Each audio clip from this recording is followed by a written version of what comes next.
नमस्कार दोस्तों, गार्डन ज्ञान चैनल में आप सभी का स्वागत करता हूं। आज देखिए बहुत दिन के बाद धूप निकला है और भीष्मा जी भी मेरे साथ हैं, रोज एक्सपर्ट।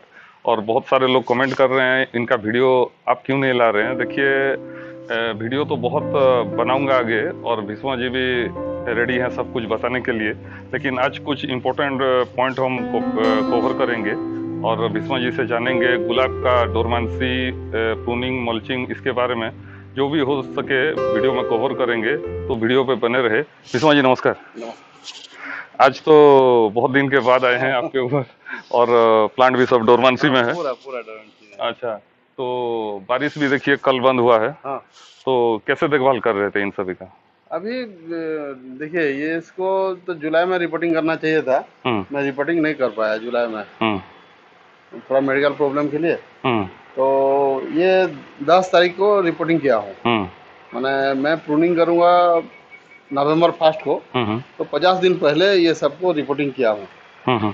रिपोर्टिंग करने के टाइम पूरा एकदम फ्रेश सिंडर, नीचे का रूट पैड काट के साइड रूट निकाल के खाली एक फुटबॉल जैसा गोल छोड़ के बाकी सब निकाल दिया था एकदम फ्रेश। मान लीजिए रूट 100% है तो कितना काटते हैं आप?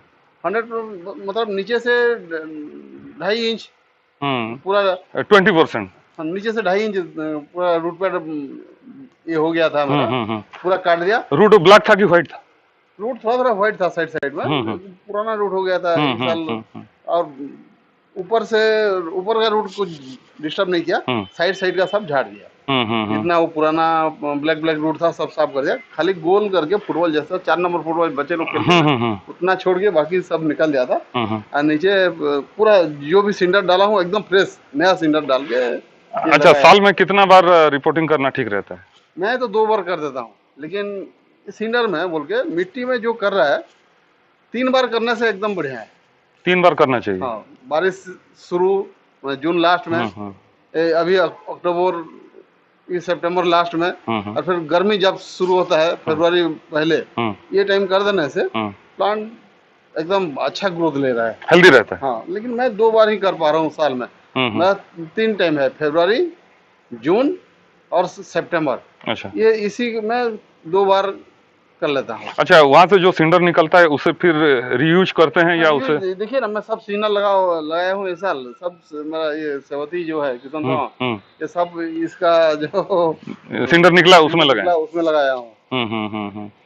तो अभी डोरमेंसी कब ब्रेक करेंगे, कैसा? इसका 15-17 दिन। देखिए जब रिपोर्टिंग किया मैं खाली माइक्रोराइजा देके किया हूँ। कोई मैं जरूरत होगा तो उसमें बोनमिल लगा के रिपोर्टिंग कर सकता है ऊपर पार्ट में, जैसा मैंने सिंडर 2 इंच नीचे से बोनमिल दे के उसको रिपोर्टिंग कर सकता है। बोनमिल के साथ माइक्रोराइजा? हाँ, माइक्रोराइजा रूट के पास देने से क्या है, वो बेनिफिशियल फंगस है, न्यूट्रिशन और रूट के बीच में वो काम करता है। व्हाइट रूट लाएगा? व्हाइट रूट लाएगा नहीं। व्हाइट रूट जहाँ तक पहुँच नहीं पाएगा, ये रूट है, ये फर्टिलाइजर है, दोनों के बीच में ये संबंध रखेगा। अच्छा, मैं वो फर्टिलाइजर जो है उसको रूट तक सप्लाई करने का उसका काम है। व्हाइट हो गए फंगस जैसे हो जाएगा, उसको सप्लाई। तो अभी खाली ये करके माइक्रोराइजर दे के मैं किया हूँ, कोई बोनमिल भी दे के कर सकता है। और जो रिपोर्टिंग नहीं किया है वो मल्चिंग ऊपर अपना हिसाब से, माने कितना ऊपर से रूट डिस्टर्ब करके वो रूट ले पाएगा उसको सोच के 3 इंच 4 इंच तक भी जाके। 3 इंच तक ठीक रहता है? हाँ, ऊपर पार्ट को पूरा साफ करके उसमें माइक्रोराइजा डाल के 10-15 ग्राम माइक्रोराइजा डाल के फ्रेश सिंडर, और ऊपर में मल्चिंग जैसे करते हैं हम लोग उसी ये ऊपर में ये गर्मी के टाइम जैसा देते हैं उसी हिसाब से बोनमिल 2-2 मुट्ठी दे के ऊपर फिर फ्रेश सिंडर डाल देना है। अच्छा, माइक्रोराइजा किस ब्रांड का लेना चाहिए? कोई भी जो अपने पास सब काम करता है? सब काम करता है, जो अपना पास मिलता है उसको ब्रांड के पीछे मत दौड़िएगा। जो अपने नियर। अच्छा, एक गमले में कितना ग्राम कैसा डालता है? 10-20 ग्राम देने से भी ये तो ये है, कुछ नुकसान नहीं करेगा उसमें। थोड़ा ज्यादा बहुत होने से भी कुछ नहीं होगा। अच्छा, मल्चिंग के बाद आपका प्रूनिंग कितना दिन के बाद होता है? देखिए मल्चिंग 1 महीना पहले से मल्चिंग शुरू हो जाता है। माइक्रोराइजा दे दिया, 12-14 दिन उसको छोड़ देना है। और माइक्रोराइजा का एक जो रूल रहता है, जब जिस दिन माइक्रोराइजा डालेंगे उससे कम से कम 10 दिन पहले फंगिसाइड बंद करना पड़ेगा और 10-15 दिन तक फंगिसाइड नहीं देना चाहिए। उससे पहले भी और बाद में भी? बाद में भी 1 महीना सोच लीजिए फंगिसाइड देना नहीं है। अभी तो देखिए बारिश भी कम हो गया, फंगिसाइड का यूज तो कम हो गया। अब 15-17 दिन पहले से उसको डोरमेंसी ब्रेक बोलने से फिर नाइट्रोजन दे के प्लांट को उठाना पड़ेगा धीरे धीरे करके। ऐसा माना जो 15-20 दिन पहले ऐसे उठाएंगे, सब प्लांट अलग अलग है। देखिए कुछ प्लांट है थोड़ा लंबा लेता है फ्लावरिंग के लिए, उसको पहले प्रूनिंग करना पड़ता है। एवलांच जैसा, एवलांच है, जुमेलिया है, ये सबको पहले करना पड़ेगा।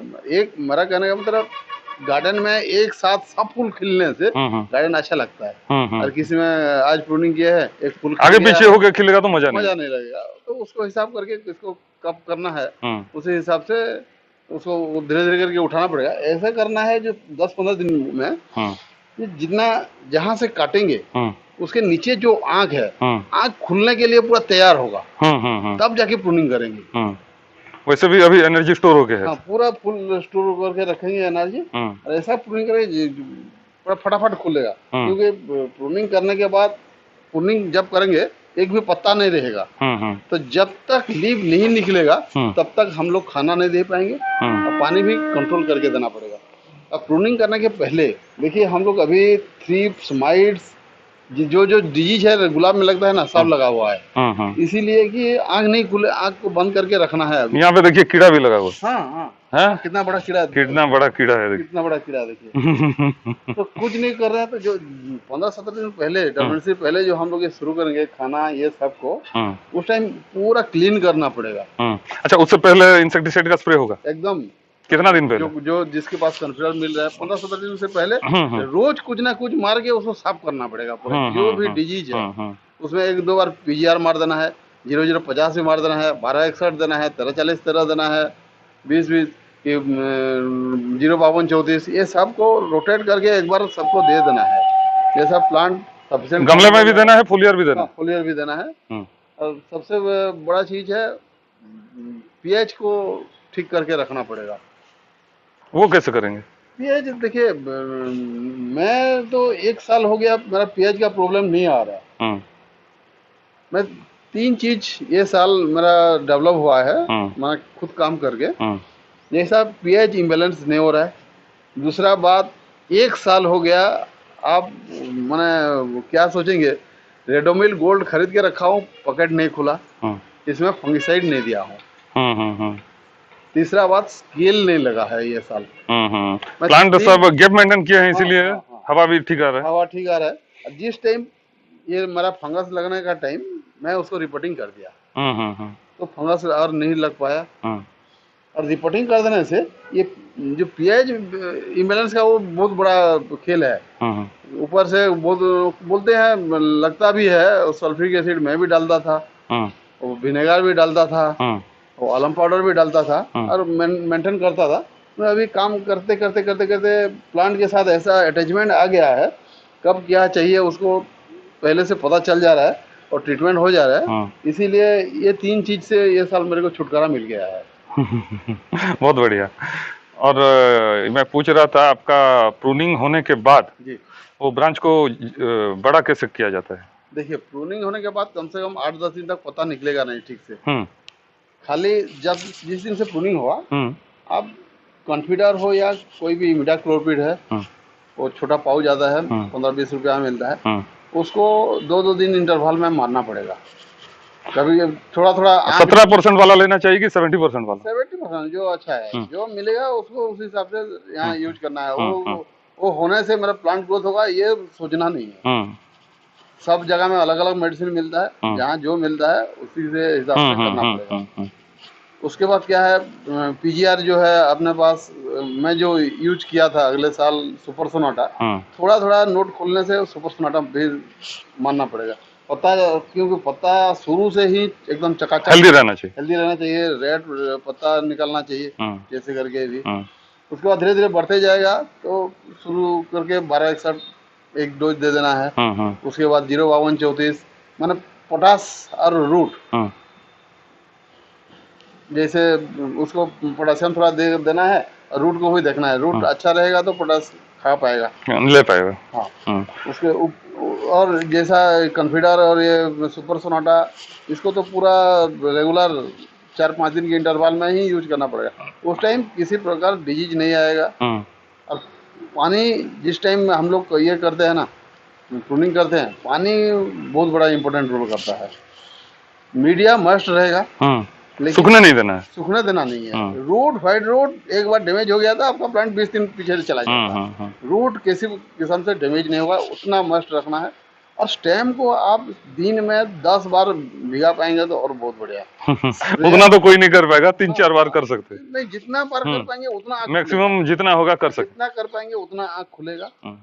और पानी पाइप में नहीं देंगे वो स्टेम भिजाने के लिए, उसको जो स्प्रेयर लेते हैं ना, स्प्रेयर में करना है। और पानी ऐसा देना है, मैं तो पूरा सुबह एकदम अर्ली मॉर्निंग पूरा भर के पानी दे देता हूँ। नीचे एक बार निकल जाता है पूरा, एकदम फ्लश होके निकल जाता है। लेकिन प्रूनिंग के बाद पत्तों में भी स्प्रे करना है। हाँ, ब्रांच में भी। अभी तो स्प्रे नहीं कर रहा हूँ ऊपर में अभी। हाँ, खुल जाएगा। सुबह एक बार प्रूनिंग करने के बाद भी, माना पत्ता नहीं होगा तब भी पूरा एक बार भर के दे देना है। अपना छत के ऊपर हो या गार्डन में हो, मिट्टी हो या सिंडर हो, कितना सूख रहा है उसको देखना पड़ेगा। उसी हिसाब से 4-5 बजे तक, सनसेट से पहले तक, जैसा मीडिया एकदम ड्राई होकर रहेगा। फुल सनलाइट मिलना चाहिए, फुल सनलाइट भी चाहिए, वो मीडिया ड्राई होकर रहेगा। और ज्यादा माने पानी नहीं होगा। रात को पानी होगा तो फिर रूट डैमेज होगा और जो निकलेगा उसमें भी फंगस लग के ही निकलेगा। इवनिंग को और नहीं देना है, इवनिंग तक पानी सूखा रहना चाहिए। जरूरत होगा तो वो जो पानी झरा देते हैं ना, उसमें नहीं तो थोड़ा थोड़ा ऊपर थोड़ा गिरना चाहिए। हाँ, नहीं तो स्प्रेयर में ऊपर थोड़ा स्प्रे करके उसको मस्ट करके रखना है, फिर सुबह देना है। हाँ, फिर सुबह देना। सुबह भर के पानी दे दीजिए, सुबह भर के दे दीजिए, शाम को सूख जाना चाहिए। हाँ, शाम को कैसे हिसाब से सूख जाना चाहिए। अच्छा, जितना पत्ता धीरे धीरे बढ़ते जाएगा, पानी को उतना थोड़ा बढ़ाना पड़ेगा। न्यू पत्ता निकलेगा तो पानी वो ज्यादा खाता है। उसी हिसाब से देख के, प्लांट को देख के अच्छा लेके जाना। भीष्मा जी, यहाँ पूछना चाहूंगा मैं, फिर भी लोगों का ब्लाइंड शूट आ जाता है, वो क्यों होता है? ब्लाइंड शूट तो बहुत सारे, मेन है रूट हेल्दी होगा तो ब्लाइंड शूट कम आने का चांस कम आएगा। दूसरा बात है प्रूनिंग। अच्छा स्टेम छोड़ेंगे, मोटा स्टेम छोड़ेंगे तो ब्लाइंड शूट का चांस कम रहेगा। पतला स्टेम से जो भी स्टेम निकलेगा उसमें अच्छा ब्रांच नहीं ले सकते, और फूल भी क्वालिटी वाला फूल भी नहीं आएगा, और बाद में झुक जाएगा, सर भी झुक जाएगा। मजा नहीं आएगा। तो अभी तो 3 प्लस तो ले सकते हैं। अप्रैल तक हम लोग का यहाँ वेदर देखते हैं, होली तक कम से कम एकदम बढ़िया वेदर रहता है। तो थोड़ा हार्ड प्रूनिंग, बहुत एकदम ट्रिमिंग जैसे नहीं करके, थोड़ा सा हार्ड प्रूनिंग, हार्ड और सॉफ्ट दोनों के बीच में। फूल का क्वांटिटी कम हो जाए लेकिन क्वालिटी वाला नहीं। बाद में वो तो फरवरी मार्च में तो फूल बहुत आएगा। पेंसिल के साइज से छोटा बड़ा सब काट के फेंक देना है। अच्छा भीष्मा जी, मैं पूछना चाहूंगा, प्लांट तो अभी खाना बिल्कुल नहीं ले रहा है, तो डोरमेंसी ब्रेक कैसे करेंगे? कौन कौन सा फर्टिलाइजर का रोल इम्पोर्टेंट रहता है? देखिए, बहुत सारे लोग बहुत किस्म से काम करते हैं। मैं जो करता हूँ वही बोलूंगा। वो सही है या गलत है मेरे को पता नहीं। मेरा प्लांट ठीक हो रहा है, 1 साल के बाद रिजल्ट आ रहा है, रिजल्ट ठीक आ रहा है, धीरे धीरे करके ग्रोथ आ रहा है। अगले साल तो हम लोग ये गए थे ऑल इंडिया रोड शो में, 40, 50, 60 फूल खिलाए थे। ये साल और थोड़ा अच्छा होगा। किसी को पसंद लगेगा तो फॉलो कीजिएगा, नहीं तो अपना भी दिमाग लगा के उसमें और कुछ ऐड करके भी करने से ठीक है। मैं ये 10 तारीख को मल्चिंग बोले या रिपोर्टिंग जो भी हो गया है मेरा, तो जिस दिन से प्रूनिंग करूंगा उससे 15 या 20 दिन पहले उसको डोरमेंसी ब्रेक करूंगा। जो मैं रिपोर्टिंग या मल्चिंग जो भी किया हूँ उसमें खाली मैं माइक्रोराइजर दिया, और 2 बार या 3 बार माइक्रोराइजर डालूंगा इसमें ऊपर से। उसके बाद पहले 1261 दे के शुरू करूंगा, ह्यूमिक एसिड दूंगा एक दिन छोड़ के, और 1261 जो दूंगा 1261 साथ मैग्नीशियम दूंगा। जो भी मैं एनपीके दूंगा उसी के साथ मैग्नीशियम, एप्सम सॉल्ट, हाँ मैग्नीशियम पक्का दूंगा, क्योंकि पीएच को भी मेरे को बैलेंस करके रखना है। और फिर भी जरूरत होगा, मेरा तो पीएच इम्बैलेंस नहीं हो रहा है, जैसा एक लापरला पौधा है मेरा, वो पीएच बहुत सेंसिटिव है। हाँ, उसको ट्रीटमेंट करने के लिए मेरे पास आलम पाउडर भी है और विनेगर भी है। कुछ दे के उसको ठीक जैसे भी ठीक करूंगा, क्योंकि पौधा बड़ा हो गया है, उसको नहीं करूंगा। फूल अच्छा, अगले साल 40 फूल खिला था, तो ये साल 60 खिलने का चांस लग रहा है। तो उसी हिसाब से 12 एक्साइड दूंगा। और मैग्नीशियम नाइट्रेट भी 2-3 दिन छोड़ के दूंगा। मैग्नीशियम नाइट्रेट ना? मैग्नीशियम नाइट्रेट, कैल्शियम नाइट्रेट भी दूंगा 2-3 दिन छोड़ के। नाइट्रेट फॉर्म में जल्दी लेता है पौधा? मैंने एक बार उठा देना पड़ेगा जैसे करके भी उसको। 052-34 भी दूंगा। इंसेक्ट जो है उसको तो पूरा एक बार रोटेट करके मारूंगा। इमिडाक्लोपरिड छोटा पाउच है, कॉन्फिडर है, रोगर भी एक बार मार दूंगा। जो भी कचरा मचरा होगा वो पूरा क्लियर हो जाएगा। और ये साल में नया 2 चीज शुरू किया हूँ, 2 मेडिसिन लाया हूँ। और रिजल्ट क्या होगा पता नहीं, आपको बता दे रहा हूँ। प्लांट ग्रोथ के लिए मैं खाली सुपर सोनाटा यूज करता था। इस बार और एक चीज लाया हूँ, ये सुपर सोनाटा में भी सेम कॉम्बिनेशन रहता है, एमिनो एसिड वाला लाया हूँ। इसाबियन उसको यूज करने के बाद पीजीआर है, उसको यूज करने के बाद फरवरी में उसका रिजल्ट क्या होगा क्या नहीं होगा, जब आएंगे मैं पूरा क्लियर करके बता दूंगा। और दूसरा चीज लाया हूँ सिमोडिस, वो 360 डिग्री प्लांट प्रोटेक्शन है। सब किस्म सब तरह से काम करता है। हाँ, सब किस्म का जो भी इंसेक्ट है उसको क्लियर कर देगा। वो तो काफी कॉस्टली भी रहता है। बहुत कॉस्टली, 999 MRP है। कल लाया हूँ, वो मेरे को 800 रुपया में दिया। अच्छा। फार्मर के लिए 1 एकड़ का काम करता है बोलता है कंपनी। ओहो, बहुत हाई क्वालिटी वाला है। हाँ, हाई क्वालिटी वाला है। उसमें मैं 0.4 जैसे कॉन्फिडर भी तो कम के अभी एक मैं जो एक्सपेरिमेंट करने वाला हूँ, जितना फर्टिलाइजर देते हैं 1 ml बोलते हैं, मैं उसको 0.4 से शुरू करूंगा इंसेक्टिसाइड। हाँ, एकदम कम करके। जैसे कम में साफ हो जाएगा तो ठीक है, पैसा भी बर्बाद नहीं होगा ज्यादा, और कम मेडिसिन दवा कम खाएगा प्लांट तो भी अच्छा है। आदत में नहीं पड़ेगा। हाँ, प्रूनिंग के पहले रूट को पूरा एकदम फिट करना है। जो भी खाना देंगे वो खा पाएगा, उसी हिसाब को रेडी करना है। और प्लांट में किसी किस्म का डिजीज नहीं रखूंगा, पूरा क्लीन करूंगा। जहाँ जो भी देखिए, मेरे पास स्केल नहीं है बोल के मैं स्केल का बात नहीं बोल रहा हूँ। जिसके पास स्केल भी है उसको रोगर लेके, पहले तो स्पिरिट लेके पूरा टूथब्रश में साफ कर देना पड़ेगा। उसके बाद रोगर और जो भी फंगिसाइड होगा, फंगिसाइड। स्केल के लिए टोकन भी तो काम करता है? टोकन भी काम करता है, ऑनलाइन खरीद सकते हैं। अगले साल मैं टोकन खरीदा हूँ, वो भी पड़ा है मेरे पास, आज तक नहीं यूज में आया। नहीं, इस साल स्केल नहीं लगाया नहीं, लेकिन वो फंगिसाइड जब स्टेम में यूज करेंगे, याद रखना है नीचे माइक्रोराइजा दिए हैं तो माइक्रोराइजा बर्बाद हो जाएगा। फंगिसाइड का यूज नहीं करना है। उसके बाद तो प्रूनिंग हो गया। प्रूनिंग के बाद 5-10 दिन तक कुछ माने खाना नहीं देना पड़ेगा। ऊपर से जो आँख धीरे धीरे करके खुलते रहेगा, तब पीजीआर थोड़ा देना है। और जो हम लोग का सुपर सोनाटा है वो तो अच्छा प्रोडक्ट है। काका यूज करते हैं? हाँ, काका भी अगले साल यूज किया था। सुपर सोनाटा या काका, आँख खुलने के टाइम थोड़ा करके स्प्रे करना है।